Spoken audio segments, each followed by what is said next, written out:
عام طور پر کلائمیکس آخر میں آتا ہے. قرآن حکیم کا کلائمیکس یعنی سورہ بقرہ کے قرآن کے شروع میں آنے کی کیا حکمت ہے؟ یہ حکمتیں تو اللہ بہتر جانتا ہے. البتہ اس میں جو حکمت ہے کہ سورہ بقرہ کو پہلے لایا گیا، پھر سورہ، اب آپ کو معلوم ہے مدنی صورتیں حالانکہ یہ بعد میں نازل ہوئی ہیں. سورہ نساء، سورہ آل عمران، سورہ مائدہ یہ کب نازل ہوئی؟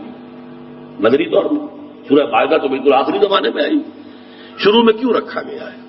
یہ سوال میں نے صرف ایک شخص کے بارے میں، ایک شخص کے ہاں پڑھا کہ اس نے اس کا جواب دیا ہے اور صحیح جواب دیا، اور وہ ایک انگریز مترجم قرآن مارمڈیوک بکتھال نے اپنے قرآن کا جو ترجمہ اس نے کیا ہے گلوریس قرآن کے نام سے، اس کے مقدمے میں اس کا جواب دیا ہے. اس کی وجہ یہ ہے، اور بڑی پیاری بحث ہے وہ، کہ قرآن جب نازل ہوا ہے اور اسلام جب آیا ہے تو پہلے ایمان تھا پھر لوگ اسلام لائے. جیسے صحابہ کا یہ قول بھی منقول ہے، تعلمنا الایمان ثم تعلمنا القرآن، اور قرآن سے یہاں مراد کتاب شریعت کی حیثیت سے. پہلے ایمان آیا پھر احکام آئے. پہلے یقینی نہیں نہ اللہ کی ذات پر ہے، نہ آخرت کی ذات پر ہے، نہ اس پر ہے، نہ آخرت کے وجود پر ہے، وغیرہ وغیرہ. تو اب احکام پڑھانے کا فائدہ کیا؟ پہلے ایمان پیدا کیا گیا پھر احکام. لیکن اب جب ایک امت وجود میں آ گئی تو اب جو بھی پیدا ہو رہا ہے مسلمان پیدا ہو رہا ہے.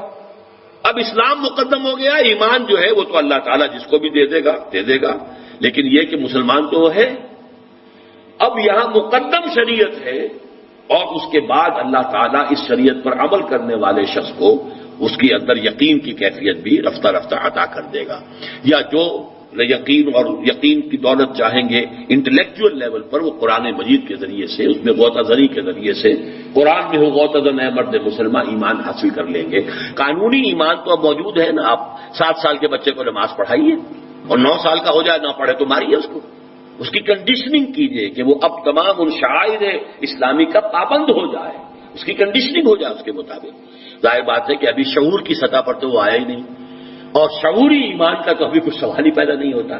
تو اس لیے اللہ تعالیٰ نے امت کی اس ضرورت اور اہمیت کو اور اقدمیت جو ہے ان کی، اس کے پیش نظر شریعت کی تکمیل کی صورتیں ابتدا میں رکھ دی ہیں. اور شریعت کا نقطۂ آغاز سورہ بقرہ ہے اور شریعت کا نقطۂ تکمیل وہ سورہ مائدہ ہے.